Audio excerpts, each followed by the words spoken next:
Hello and welcome to Cover 2 TV. It's the Overtime Show, the weekly review show, and we are going to get straight into it. Returning this week, Jenno. Oh yes. I don't know where he's been for 2 weeks. We've not really spoken. We saw him at the match. He done a lot of stimmings, just when he was. He did. And then he's already introduced himself. That's Ste. Hello, the legend of Cover 2 that is Ste. I'm Chris Pajak. As I said, this is the Overtime Show. We're going to look at 4 games in depth and detail, and then a quick spin around the league.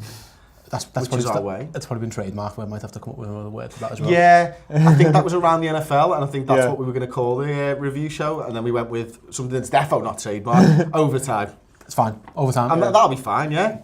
I mean, we came up with Cover 2 before Cover 2 podcast. Yeah, that didn't go too well. that hurt. That hurt. It was a blow. Because it wasn't our first name either. What was the first name? Do you remember? I can't remember. It was trademarked. Tailgate. Something like that, and it was trademarked, so we couldn't use it. I like Tailgate. I think it gets across what we were doing. Listen, you roll with the punches. It was either that or Tuesday morning quarterback. I think there's a Monday one. It's pretty decent as well. Some fella called King. Yeah, I love he's on the wall. He's right there. I love him. Amazing. He's got a big This smile. was all before me, to be honest with you. Very much so. My love for Peter King has been a decade in the making. So a decade? At least. Really? Probably. I was only on to him like a year and a half ago, probably. You put me on to him, maybe just before last season. Like I spread the word of King. It's like religion to me. I felt for him hard as well, you know. I can see why. Listen, look at him. I mean, you can't really see, but what am I think I could look like that when I'm older. You know, he's got the same cheesy smile, yellow teeth and glasses. Just a lot more money. A lot more money. Yeah, a lot more money. And the contacts. I mean, I can phone you and Jenno, and you can phone anyone. You can phone Tom Brady on his holidays. You can text me. Well, let's get into it then. We'll start off with what was a belting ball game. It was the Eagles 20, Chiefs 27. Jenno, you watched this one, mate. What did you think of the performance? I actually just thought this was just like a really fun game. Like, if you wanted someone who's never watched the NFL and like can't understand why we watch it and why we, spend so much time staying up all night watching it, show them this. It was great. I mean, that one where it should have been intercepted and it bounced off and Ayers just run away with it was great.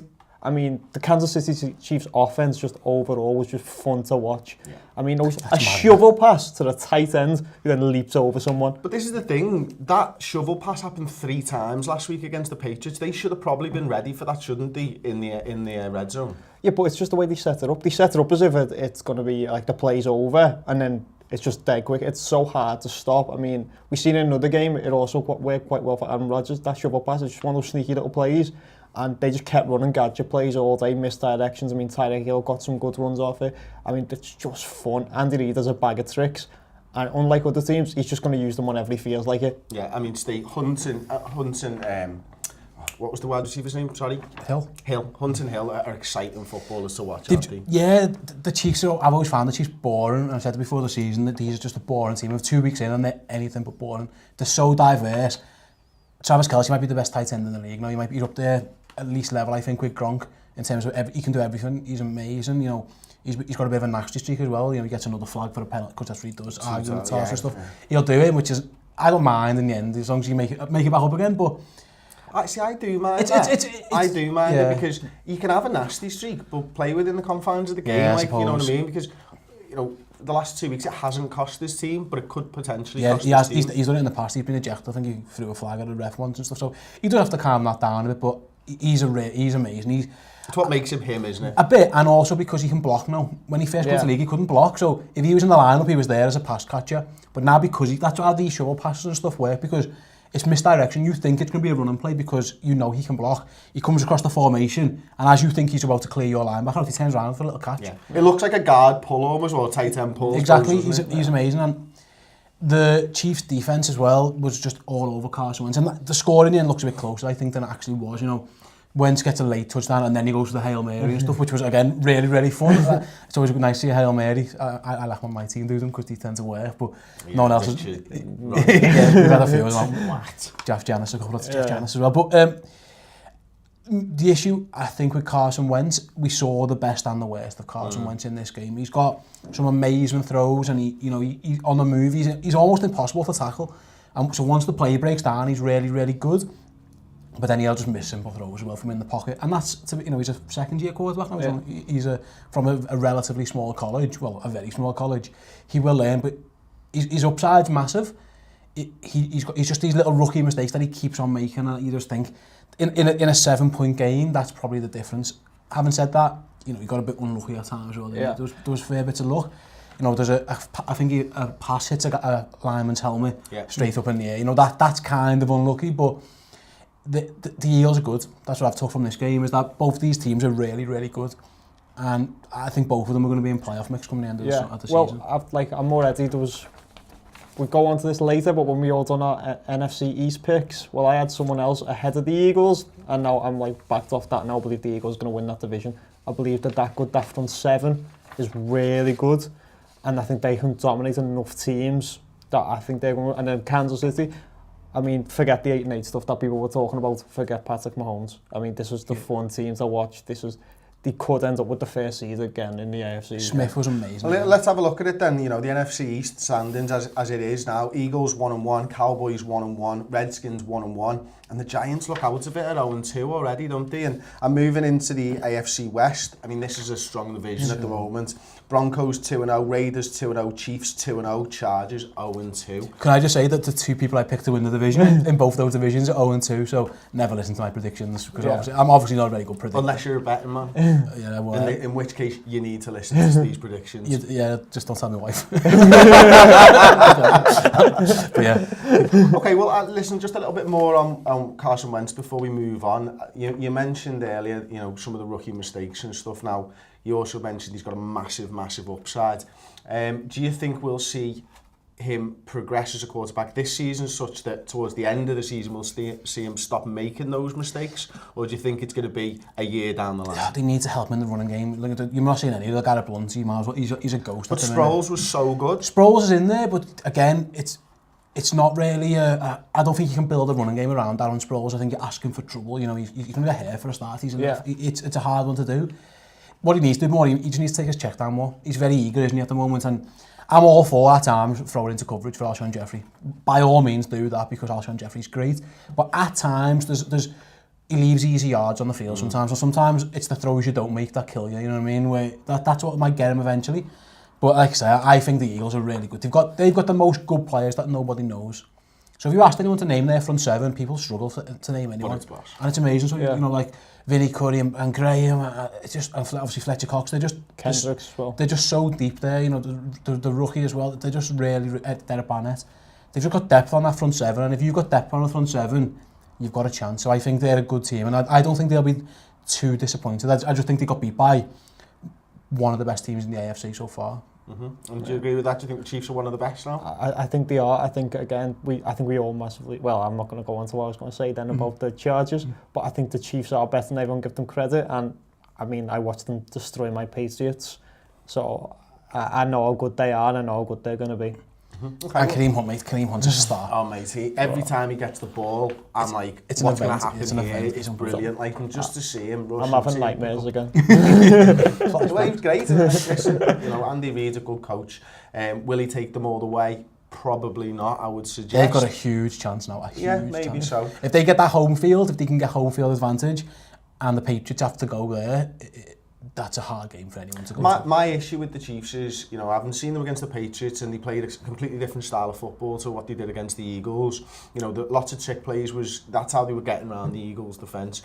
Come the end of the season, when everybody's seen all your trick plays, I know Andy Reid's got tons of them, don't get me wrong, but he's been in the league a long time now. I think it's 17 years as a head coach, something like that. Maybe it's more. There comes a point when everybody's seen everything that you've got, and then you've got to go man to man. But I think if you look across the board, I think they're built now to go man to man. And in the last couple of years in the playoffs, you're right, and that's what's killed them. They've had to go for all all these things. It was basically Jamal Charles or nothing, wasn't it? Yeah. Now you've got Hill, and you've got Hunt, and you've got Kelsey. You've also got Connolly on the wide receiver. He's actually starting to emerge as well as a big target, so look out for him. So again, the idea against the Patriots was, well, could they go man for man with the Patriots, and would they have enough options? They showed they have, and then they just showed it against one of the better defences. They've still got enough options. I'm in on the Chiefs already. Yeah. See, I was higher on the Chiefs than you going into the season. I've seen lower on them now. Like. Maybe I'm just too reactionary, I don't know. Isn't it? Okay, well, we'll move on to another. Well, it was a game. It was the Patriots 36, Saints 20. Jenno, your team, bouncing back. It won a Hall of Fame quarterback, as we mentioned on the previous show, was going to go 0-2. Neither me or Steve thought it was going to be Drew Brees. Within 15 minutes of the game starting, we looked like we were going to be right. That game was done in the first quarter. Yeah, it was. I mean, Tom Brady, again, I was telling people, don't buy into any, this is the end of the franchise, this is the end of Tom Brady talk after the Chiefs. He'll be fine. He come up and he just tore them to pieces. His best quarter he ever had in his career. Yeah, he absolutely was just... Really? Yeah. You think? No, it was. No, it was. Statistically, it's the first time he's... Oh, right, okay, because, you know, Atlanta Falcons, Super Bowl and that. Oh, yeah, fair enough. Maybe the best, sorry, statistically the best ever first quarter Yeah, he's ever had. Okay, well, sorry, yeah. Okay. To clarify that, yeah. Yeah, all right, but like the way he threw... I mean, he should have had 5 touchdowns in this game. Gronk dropped one, and he underthrew Cook slightly, and then they just run it in with Giselle. Well, I can't remember what his name is. Don't worry about Mike Gillisley. Gillisley, that's the one. That's not bad. Mate, he's just going to pick up all of He's like out of punch, Yeah. But it's amazing that, you know, you pick him up from the Bills. He runs better than at the Bills, maybe even. You know, he was one of the, I think he was the running back with the highest amount of yards per carry last season. The way that they've integrated him into the running game, but then they also got White playing really well against the Saints was interesting for me. Well, White's playing as a slot receiver right now. White's had to be converted to slot receiver because I've actually wrote this down. Going into season 1, I had Tom Brady as my MVP. His first option was Edelman. The second option was going to be Gronkowski. His third was going to be Cooks. Fourth, Mitchell. Fifth, Hogan. Sixth, Amendola. Seventh, Dorsett. And that's what I was saying he was going to get. He was going to be MVP and dominate. Well, as the season went on, Edelman was injured. So there's your first option gone. Didn't Dorsett was brought in after? Well, Dorsett was bringing in option, but again, he was going to be, I put him down as 7, so it doesn't really matter. And then you're looking, Edelman's gone. Gronk's injured. It's groin. He should be back. You've got Mitchell was injured. Hogan was injured in this game. Amendola is injured. He's only got Cooks who's healthy right now because even Dorsett got injured. So we're stuck right now with Cooks and James White as our... supposed to be sad. No. And Rex Burkhead as well. What I'm saying, as a wide receiving coach, there's a reason why Patriots may struggle a bit this season. We're still going to go to the playoffs. We'll still get like the first or second seed. But it was interesting. But you can see how good Brady is, but the fact that he still managed to win games with those options. You're right. And it was interesting to see a wide receiver end around with Cooks and getting him involved in the game a little bit more, wasn't it? Yeah, absolutely. They were absolutely fantastic. And listen, if any team in the world is designed to beat the New Orleans Saints, it's the Patriots because there's so much misdirection, there's so much stuff formation. Yeah. The movement at the line and the Saints defense, the zone coverage, they can't do it. They couldn't stop it. There's nothing they could do. And I've never been so confident in my life picking a game, I don't think, as I was when I saw the lineups and watched the Saints back. I went in detail and watched the tape of the last game, and I just thought Tom Brady's going to pick these apart. It was very reminiscent of what he does to the Steelers. That's his own defense with worse players. Yeah. And he just, that first quarter, he just ran through them. It was like a knife through butter. He was unbelievable. And listen, mate, there's no point wasting time talking about how good Tom Brady is because you are wasting your breath. But the way he used Rex Burkhead as well, for example, on that first, that is such a high level of quarterbacking play. To get that route, to get it working, and just to pick it off with ease, they're just the best. They're just the best. Yeah. And this defensively, they still worry me. I think, although they did find a young pass rusher, didn't they? The young we've got his name, Derek Wise Jr. is starting to emerge, and he's been on all the prediction shows. The news shows. I was saying who's going to be the guy next to Trey Flowers. It's going to be him, and he started to emerge. The other thing is though, if we just move on to this from a Saints perspective, Kenny Vaccaro, he needs to be cut. I mean, they were talking about trading him. He got destroyed in this game. He was horrible. Yeah, I feel sorry for him because I think they've watched the tape of last week, Kansas City, and thought, Eric Berry just one-on-one with Gronk, that worked. Kenny, don't do that. No. Don't do that. No. Yeah. That's listen, what can the Saints do? I mean, you know, in the off-season, I was very vocal on my opinion of Sean Payton. 2 games into the season, they're 0-2. If they go 0-3, I don't think they're coming back from that. I think they're completely dead.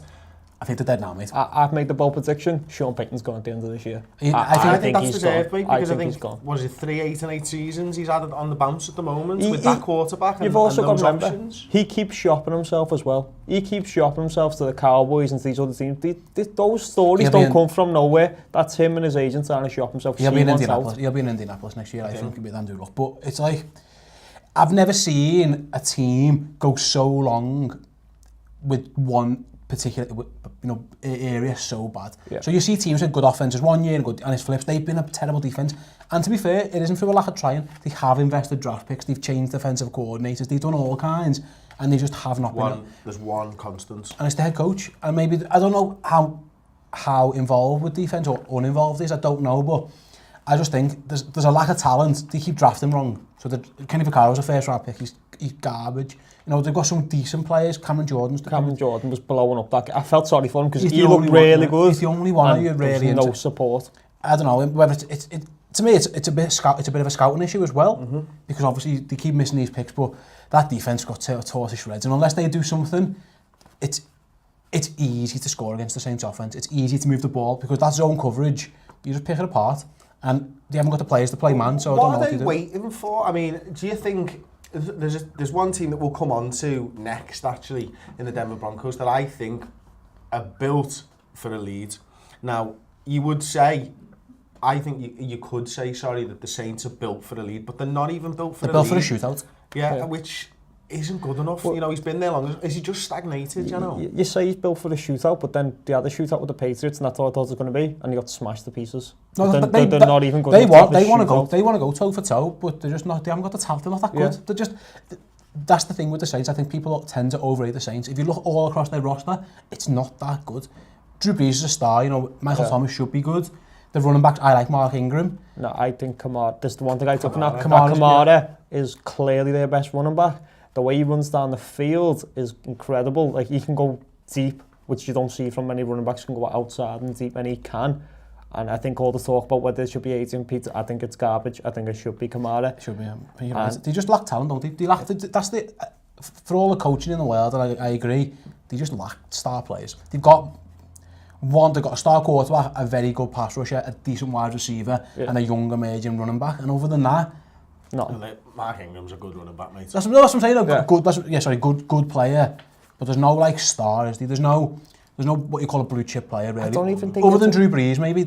What have you got? And that's the issue. I don't think it's blue chip players though. It's like, let's call them green chip players. It's the good players that just fit in your team and just round your team out. It's full of garbage. It's just. They're a bad team. They need to blow them and start again. They just need to go again, I think. So do you think? So next season, do you think we'll see Breeze there still, or do you think he'll move? Well, he can go because his clause says that they can't franchise tag him. So unless they choose to pay him, that's all. They can't keep him. If I was them, I think I'd consider moving on though. If I was John Elway, I'd be looking at him. I'll be honest. There's a few teams. There's a few teams who could. I would have said if I was Bill O'Brien, I'd be on the phone now trying to get. But if I was them, I think I'd just go, you know what, why waste this? We might as well just do a Jets or a Browns, because this you need to blow this up because it's not good enough. Yeah. Okay, well, we'll move on actually to who I've just name checked. Denver Broncos beat the Cowboys 42-17. I love this game.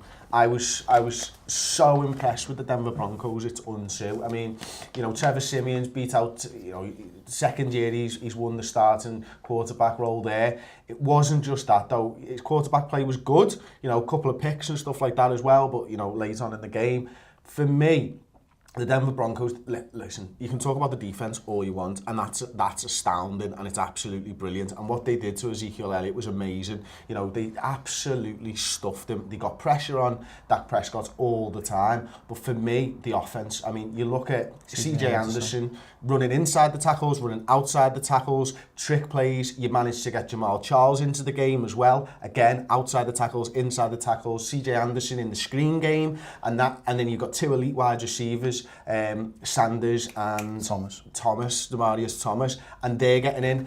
The Cowboys have to respect the long ball because of Sanders' pace. Demaryius Thomas is running slant routes, running down the field, and then you've still got tight ends. And not only that, they're managing to utilise these third wide receivers and tight ends and stuff. And you're looking at it and thinking, this is the most complete offensive performance I've watched this season, because every single part of it worked. The defense worked, and every single part of the offense They were amazing. Worked. They were absolutely amazing. And what was interesting, I don't know if I went back and studied it because I wanted to see what were they doing to stop the Cowboys playing. And for a lot of the time, they've got this no-fly zone cornerback, and it's a trio. But most teams, if you get three cornerbacks on your field, you tend to be in dime, which is 5 defensive backs. Usually you've got 2 safeties and 3 corners. They were going three cornerbacks, 1 safety, And that's how, and then so the linebackers were still there to stop the run. So basically what they were saying is, we trust ourselves one-on-one against your receivers, that we can just go our 3 men against your 3 wide receivers, and we can keep that extra linebacker in, and that'll help stop the run. And it worked all game, didn't it? Talib, Roby and Harris are just ridiculous. And it's Chris Harris that makes it, because he's the reason you can play 3-on-1, because if needs be, you can just go and play safety. If someone dropped, if the Cowboys motioned and they move someone into the slot, Chris Harris does go in the slot because he's that good. That's so hard to play. If you can go three corners, 1 safety, and 2 linebackers on the field, it's hard to match up against that and beat it. It's hard to run against. Yeah. And then what you have to win your battles outside, and there's not many.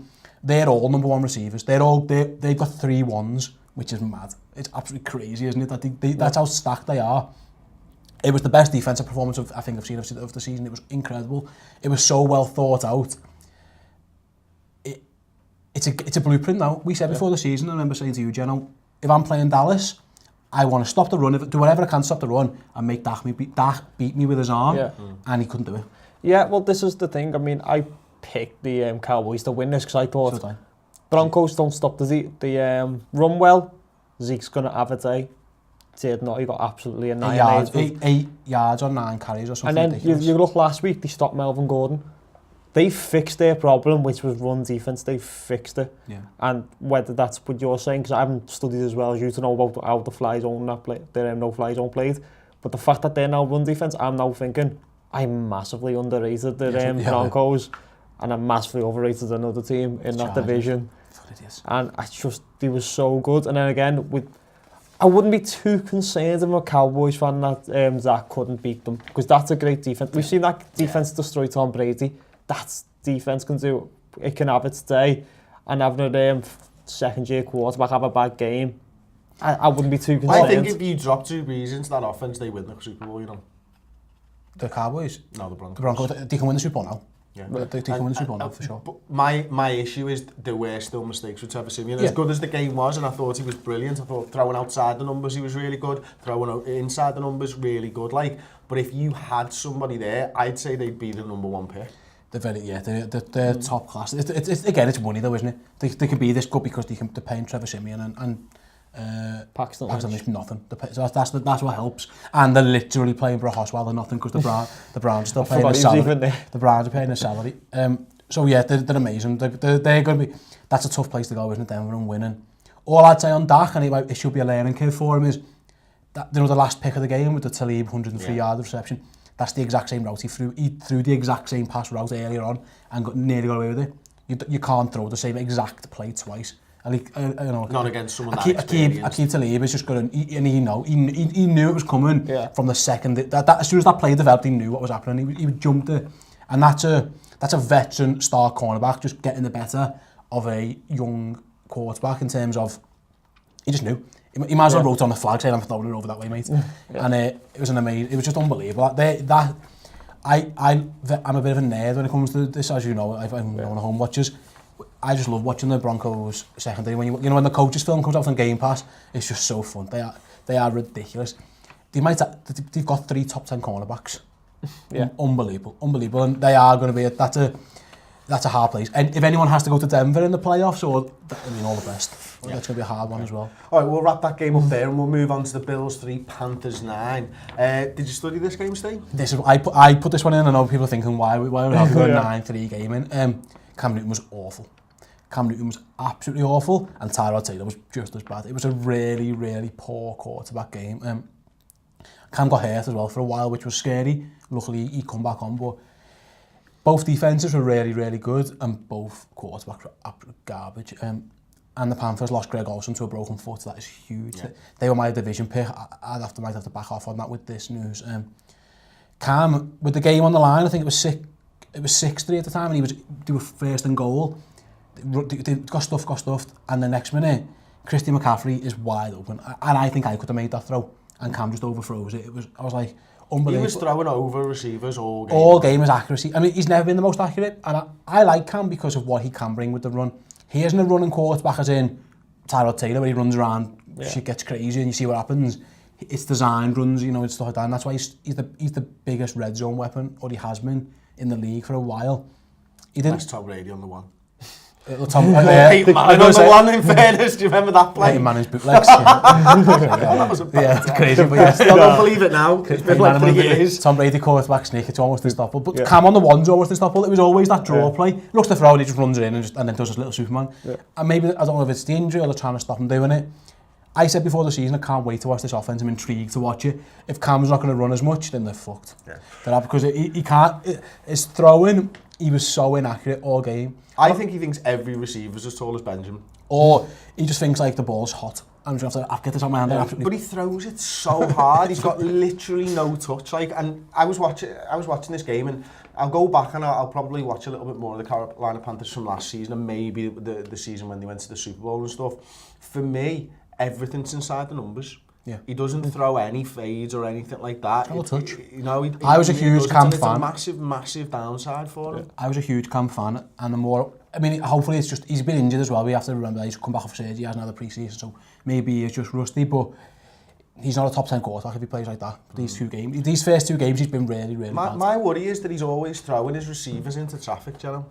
You never see them running away from defensive backs. He doesn't throw you open. He doesn't spot it. But I think with Cam this was coming. We were speaking about how they're changing the offense and they're going to try and make him like Ben Roethlisberger.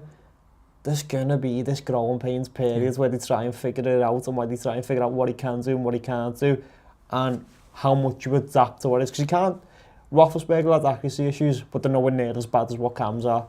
But even in this game, it was still when Cam ran. That's when they got the yards. It was when Cam just went, nah, I'm just going to run with this, and people can't stop him. So I think they're starting to limit him running, and I think there's going to be a middle ground. I think they're going to figure out a middle ground, and come to like the middle of the season, we're going to start seeing it then. And what's good is that they're 2-0 while they're figuring it out. Yeah. Because I was going to let's flip over to the defence. Ridiculous. You've got guys you've never heard. Again, another team, you've got guys on the front seven that you've never heard of. Obviously, we all know the linebackers, they're amazing. You know, Thomas Davis was unbelievable. Keekly's my favourite player to watch. Keekly's brilliant. Thomas Davis was fantastic in this game. He was almost taking over a game from linebacker. The corners, they were unbelievable. And again, people like Tyrod Taylor, and I kind of get it. Because you can build a sort of gimmicky offense and sustain it, but he had nowhere to go, and his limitations were exposed in that game. It shouldn't have even been that close. It was only Cam's poor play that made it close. And even at the end, the 2-minute drill that Tyrod Taylor runs, it's bizarre. Rather than throwing the ball away, he's running for like 4 yards. It's like, what are you just throwing? Those 4 yards are not worth the 30 seconds that we've just taken off the clock. What did you make of the Bills' offense? I can see why the Bills don't trust Tyrod Taylor, because I don't trust him. I think, he's going to make some fun plays, he's going to run around a bit, he's going to be fun to watch, and when he's going with McCoy, you know, that's going to look good. But ultimately, he can't throw it well enough. He's fragile. And I can see why the Bills do not trust putting any money in him and why they want to. I think they look better than what they were because they're playing the Jets in week 1. And I think in week 2, I mean, to get only 3 points. I mean, no matter how good we think the Carolina defense is, it's largely on that offense. It's terrible. And I think Tyrod Taylor is just a bad quarterback. The Panthers took away Shady McCoy to start the game. First half, they certainly did, didn't they? And they had nothing. No, and he hasn't got great weapons. I'll give Tyrod Taylor, you know, his weapons aren't great. He's got average, you know, Jordan Matthews, he's got a rookie in Zay Jones and stuff. But even then, at the end of the game, there's a chance that he can win. It's 4th down, and Tyrod Taylor, Jones is pretty much open. And people are saying like he should have caught and stuff. It wasn't that difficult to throw. He was open. Tyrod Taylor, and to be fair to him, he's got an absolute cannon for a little fella. But he just overthrew it. That's a game-winning pass you've got on the line there. And he was 2 yards too deep. And it's those fine margins that take you from 10-6 to 6-10. Yeah. I thought both defenses were really, really good, but I think it was a really poor quarterback game. Okay, well, we'll take a look at the quick hits then. We'll go to the Green Bay Packers, Atlanta Falcons, Ste. Green Bay Packers, what happened, mate? The Falcons have got our number. It's that simple. They have just got our number in terms of they match up so well. The weakness in the Packers is obvious. It's the secondary and stuff. And in the end, the Packers changed it at the end, and it kind of worked. Randall's ended up playing in the slot, and they had King and House playing deeper. And at the end, it was starting to work. They just have, again, injuries killed Green Bay. They lost Nelson, they lost Daniels. They were starting to back up tackles. It was a tough ask. But Atlanta were great, I'll give them that. You know, they established the run game early. Devontae Freeman was running through, Tevin Coleman was running through. Julio Jones again, he was unstoppable. He was only unstoppable though for the first half. That's what I'm saying, the Packers adjusted. He disappeared in the sense. Packers I was a adjusted bit well. disappointed. But this is the thing I worry about the Falcons. This is, again, we saw against the Patriots, how they just stall. They just suddenly stall, and then is it like going cruise control? Because they should have blew out the Packers. That's the way it was going in the first half, and in their performance in the second half, it's worrying because it's exactly what happened against the Patriots. Yeah, I don't know if they took the foot off the gas, what it was they were.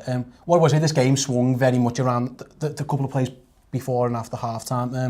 The Packers got called on a pick play, which was a ridiculous call. But having said this, last week, you know, the Packers got away with one against Seattle, so you take one and leave it. Mike McCarthy goes fucking apeshit on it, 15-yard penalties. Yeah. Rodgers throws a interception. I don't know if it was his fault or the receiver, Allison, just stopped. Atlanta Port, knock it in, straight after half-time, pass rush gets to Rodgers, and rather than taking the sack, he goes for like a lateral, goes backwards, it's a fumble, touchdown, game over. Yeah. It was around those two plays, Rodgers didn't have a great game. Yeah.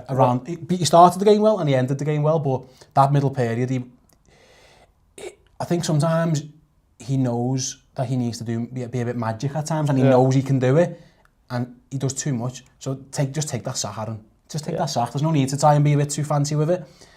I still think people aren't giving enough credit for how good Jordy Nelson is. Because that Packers offense stops when Nelson's not there, and people still don't give him credit. And you still hear people say, like, who's Rodgers throwing it to when he's good? And it's like, he's throwing it to Jordy Nelson. That guy is incredible. And you see the fall off of when he's not there compared to when he is there. Because Cobb and that, they're not number one receivers. No, they're not. And that's where they struggle. Did they keep the targets up for Randall Cobb this week? Yeah, and then he got hit though. He got hit as well. Do you know what the best player was for Green Bay? Tyrone Montgomery. 2 touchdowns and stuff. And that's Steve won money on. No, Atlanta smelling his neck. Yeah, no. Atlanta struggle against that. That's what if Atlanta. I noticed they struggle against that little nifty pass, and that's why I put money on Montgomery. They struggle against the little pass catching back.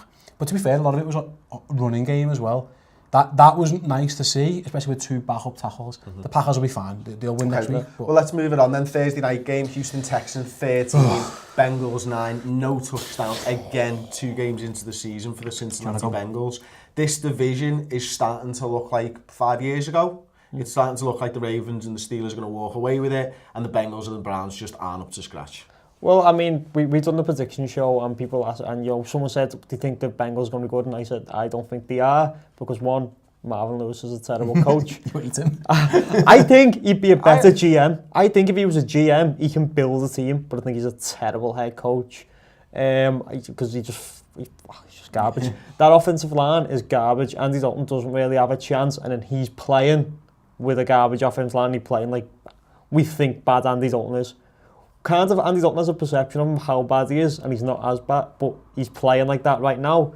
They got nothing from Jonathan Ross. I mean, I think he got 1 carry. He tried to carry it and he fumbled. He was basically benched. He was terrible. And then again, the Texans, I mean, they limped through a game. I think they're going to limp through to end up being about 9-7 because that's what they kind of do. JJ Watt had a good game, but didn't get the sacks that he probably deserved. He was messing every single play up. Like that tackle was fun as well, wasn't it? Yeah, it was great. The tackle on the lateral, he just took the centre. That's what JJ Watt does, and he's still finding his way back into form. I think we're going to see him get better and better as the season goes on, but to be that disruptive with as little football as he's played, it says that's why he's a 3-time Defensive Player of the Year, isn't it? For me, I've got to be honest, I don't normally talk about the fans and stuff like that, but the Bengals getting on Dalton's back, I felt was a little bit unfair, because every time they booed him, there was literally nothing on. Yeah, I feel sorry for both, but he's been crap. He's been crap 2 weeks, and I know the line's been bad and stuff, but he has been really poor. And again, sometimes it's the throws you don't make, and he's missing guys who are open at times. Both these teams were crap. They were absolute garbage. Yeah. Deshaun Watson was rubbish, bar that amazing run, which was that's what he can do. He wasn't very good either, but he's a rookie in his first start. You can Andy Dalton's he should be better, and I know.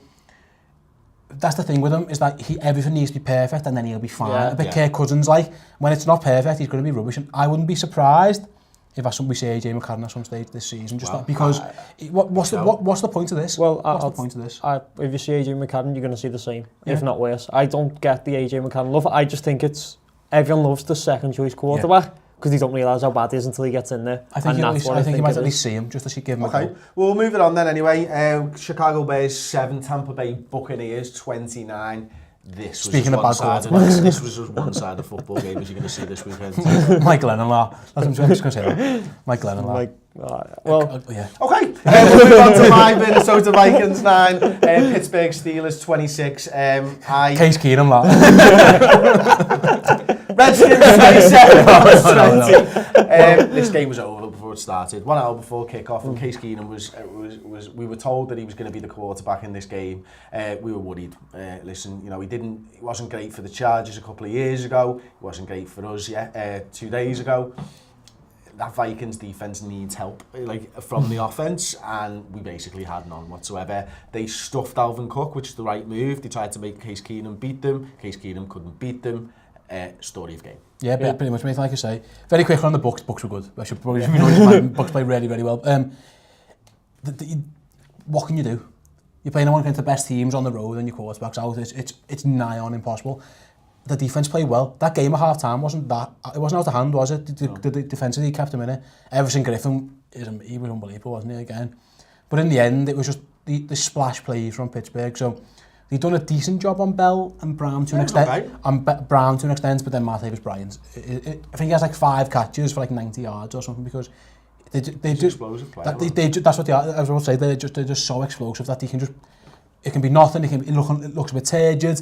And next minute, it's like a knockout blow it's like a heavyweight boxer who you know has got that punch, and he's lumbering through, bang, knocked you out, and that's how it felt watching that.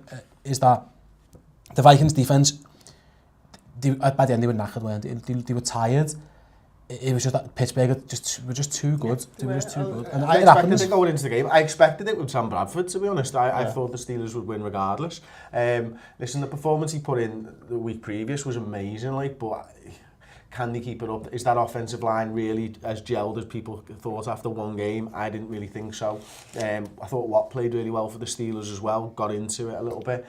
So yeah, all in all, a disappointing weekend for us Viking fans, but we'll be back, and hopefully with Sam Bradford. That knee injury is a worry, mate, isn't it? Yeah. You got to, you know, like, when you hear someone, his knees just got swelling, just from nothing.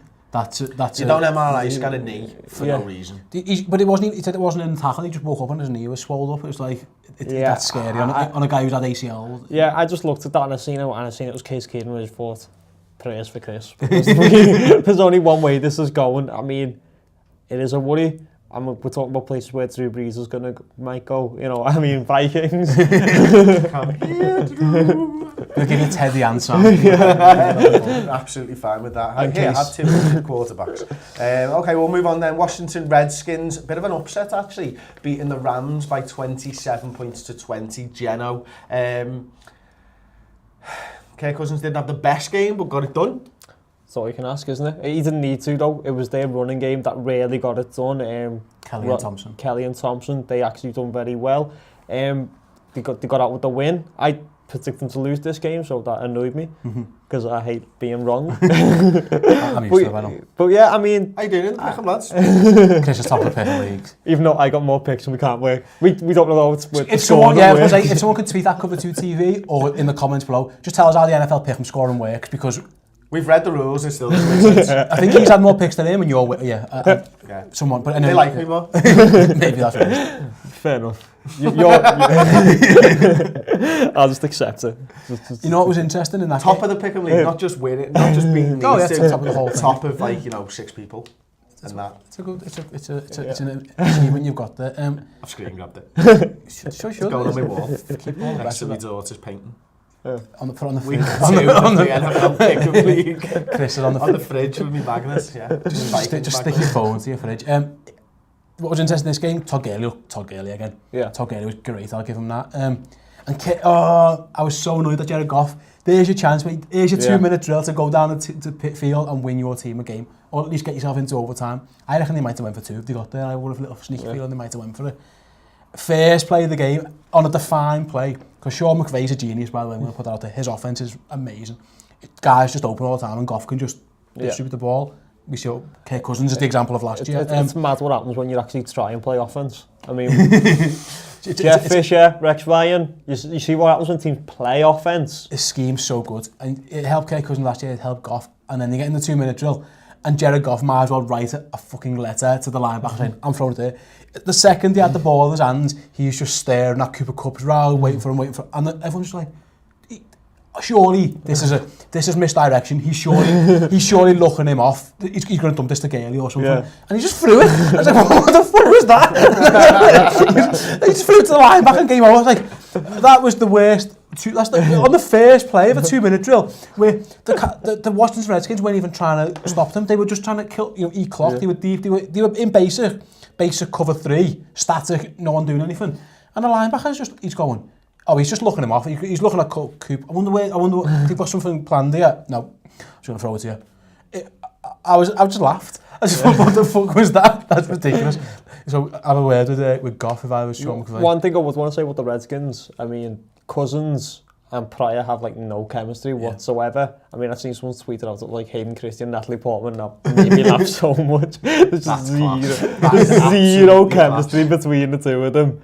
And that's quite disappointing because I took Pryor in one of my fantasy leagues and he's done nothing. Have you got him in one of your fancies? Yeah, good chance. Do you know what? I know Steve beat me in our flea flicker fantasy football, but it would be remiss of me if I didn't mention that I've got Retribution this week in the ESPN one. I didn't even know I was playing yet. I had no idea. Yeah. My team were like 50 points. Garbage.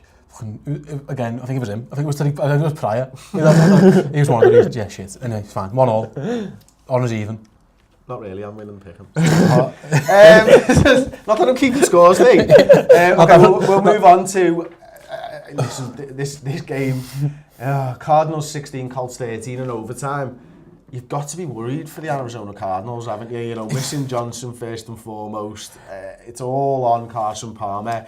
And you conceded a touchdown to the Colts. That's a massive concern. They were behind in this game for so long. You were behind the Indianapolis Colts, who are shite.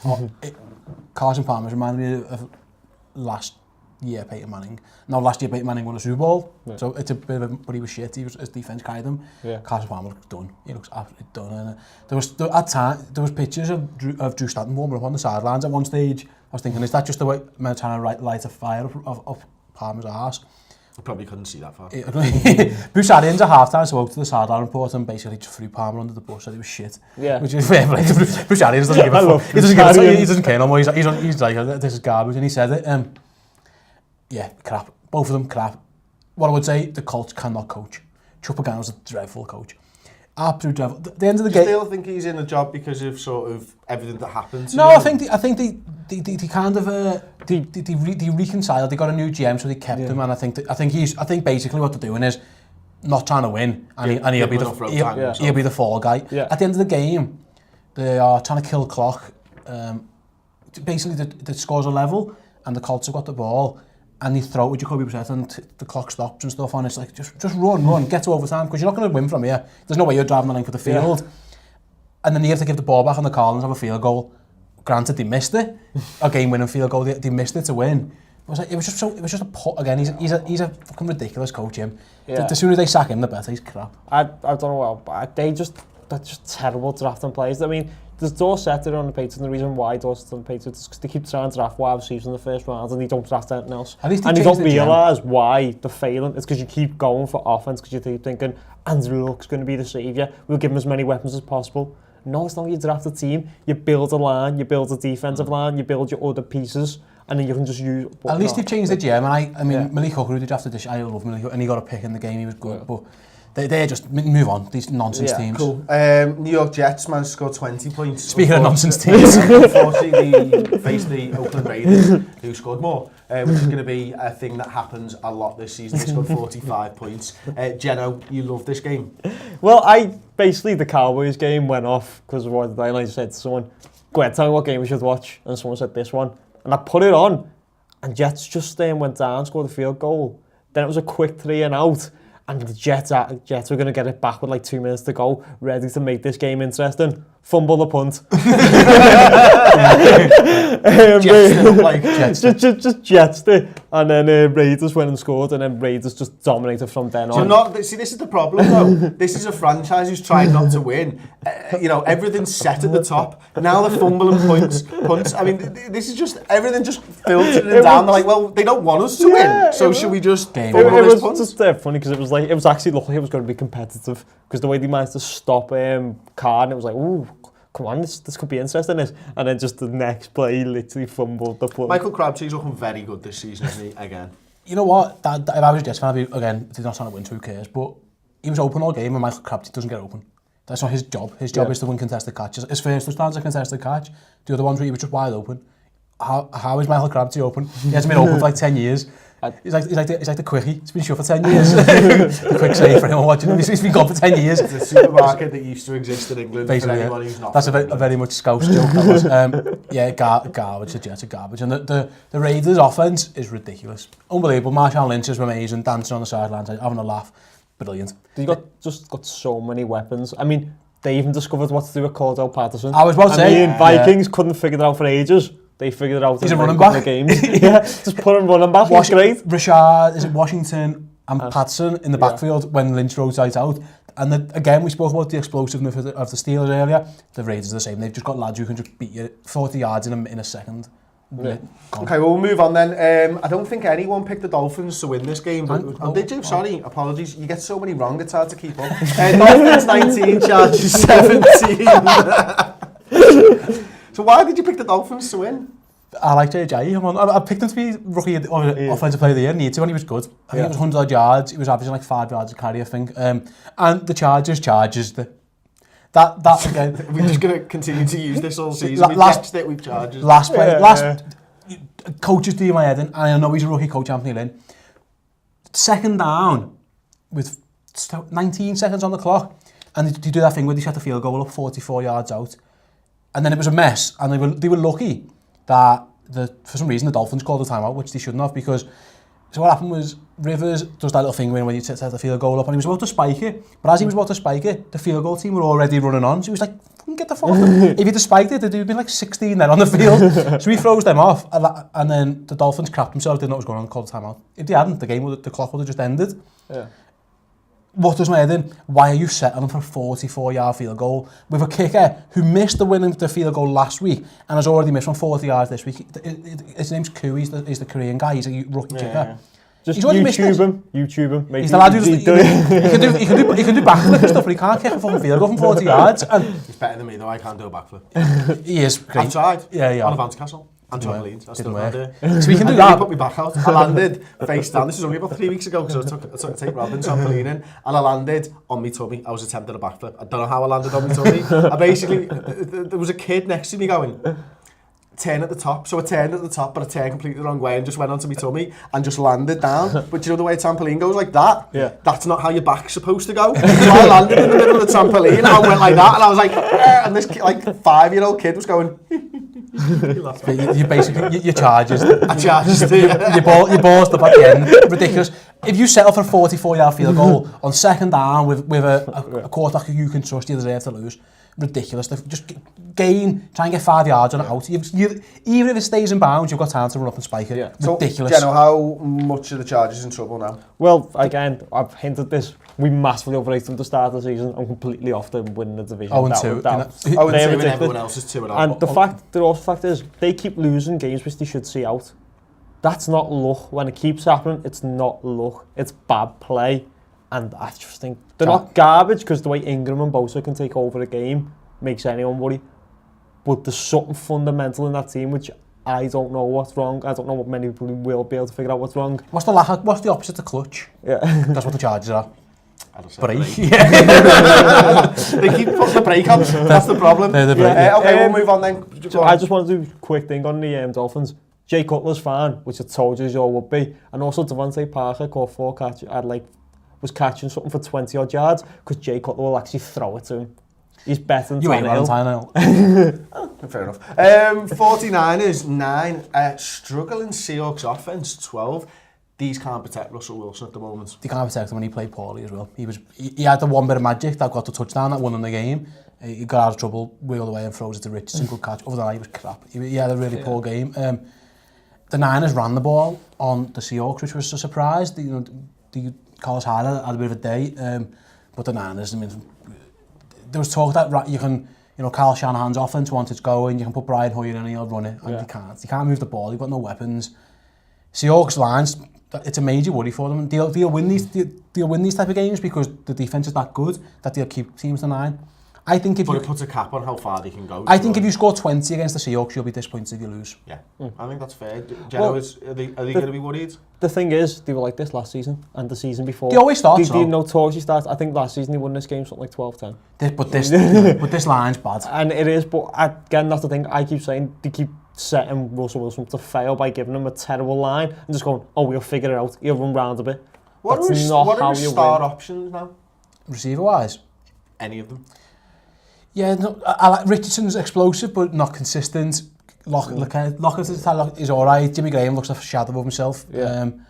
There's not that. Number one receiver. Doug Baldwin's doing. I'm not going to say anything bad about him. Yeah, other than Doug Baldwin, they haven't really got much going for him. So I do get that. The running game's iffy. He's out. They were phasing him back. Eddie Lacy's healthy scratch. He's gone. Garbage. He'd be out the league. That's why they're not going to win anything this season. He hasn't got enough around him. Yeah, and he's an amazing quarterback, but with a terrible line and no options, that's not good. I was also watching something that was showing his throwing motion's gone bad, which usually saying that he's still injured, and that his throwing motion is not as sharp as it should be. He played poorly. So that's another thing that you need to look out for. I mean, once you're under pressure all day, you see ghosts. Yeah. The poor fella's from running for his life every time. Okay, Cleveland Browns against what looks like a revitalised Baltimore Ravens, 10-24.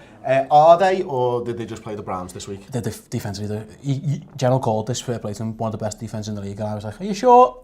Yeah, they are amazing. They're really good. The Browns quarterback went out with a migraine. I've never seen that before, by the way, which was odd. Too much coffee. I get them all the time. Possibly. Just need to drink water. Tell Deshaun, if you're watching, left the caffeine. Yeah, I mean, the Browns, listen. And the late night wanks. What? Oh. Okay, the Browns, right? Just the Browns should be better, and they're getting better, and they're getting, at least they're competitive, but they still lose. You know, Hugh Jackson, he's 17, he's 1-17. Yeah. And again, I get the process and stuff, you've got to start winning games soon. But Ravens were decent on offense, pretty good on offense, not amazing, just did enough, and this is how they're going to win games. Defense outstanding. They're going to win games because that defense is just incredible, and I think I was right when I said, best defense in the league candidate, and I think that's going to look that way. Keep on, Eric Well was amazing. People forget it. I thought he even played there still. He was that old, but yeah, he was brilliant. Yeah, Terrell Social seems to be like drinking out of that ageless well, that James Harrison well, just keep going and going and going. I love him. I've always loved him. James Harrison's amazing. Like, he doesn't play anymore. I think he gets acupuncture 3 times a day. He doesn't play anymore. He just puts videos of himself on social media, like lifting tractors up and stuff. And fair enough. I'm all for it, can't lift the tractor. Oh yeah, like this. I can't do a backflip on a trampoline. Again, there's another NFL player who's more athletic than you. Yeah. Go figure. Okay, we'll move on then. Last night's game, I don't know why we're doing this one now, but we are. Detroit Lions 24, Giants 10. Jenno, the Giants are shit. Yeah, I mean, it was weird when we done our prediction show. I went, I've got the Giants winning the NFC East, but I think Eli Manning's going to have a terrible year, so I don't know if that's going to happen. Yeah, how was that going to happen? I'm an idiot. It was never going to happen.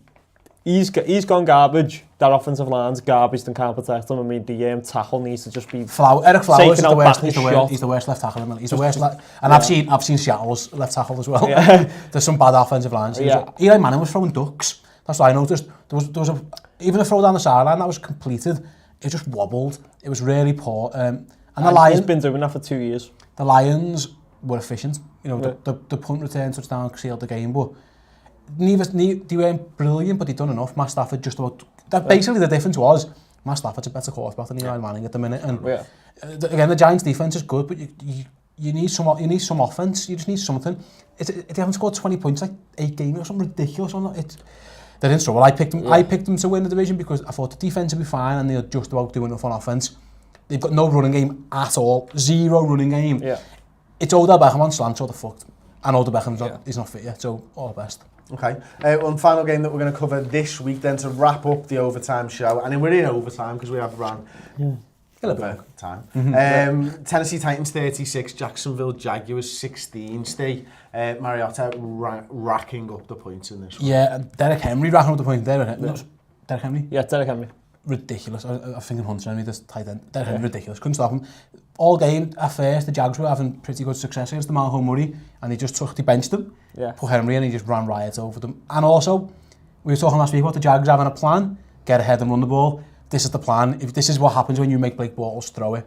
A couple of picks, a fumble, garbage, crap, rubbish. Unless you're winning games, they're the exact opposite. If they fall behind, game over. Yeah. Jenno, the Titans did a number on Leonard Fournette. Yeah, I mean, they got a good, solid defence. Everyone knows I'm quite high on the Titans. And there was a good time when that game was like tight, and then he just took over because of the superior quarterback play. And also, again, with just a little thing on Derrick Henry, I took him a couple of fancies because I think he's going to be their number one running back, and that was my prediction, and it's looking like it's going to come through. He was unstoppable. He's a clever guy as well, isn't he? Like, he's not one to blow his own horn, except every time he gets something right, he mentions it. Did you pick this one for the Titans then? Yeah, of course. Of course you did. You? Even I was fucking I'm an idiot. I picked some. Let us know in the comments section whether you think Steve's an idiot or not. That's the end of the overtime show. I've really enjoyed this one, even more so than last week. It's great to have you back, Jenno. I love talking to you, Steve. No, it's fine. Having that third voice. You like someone who's right occasionally.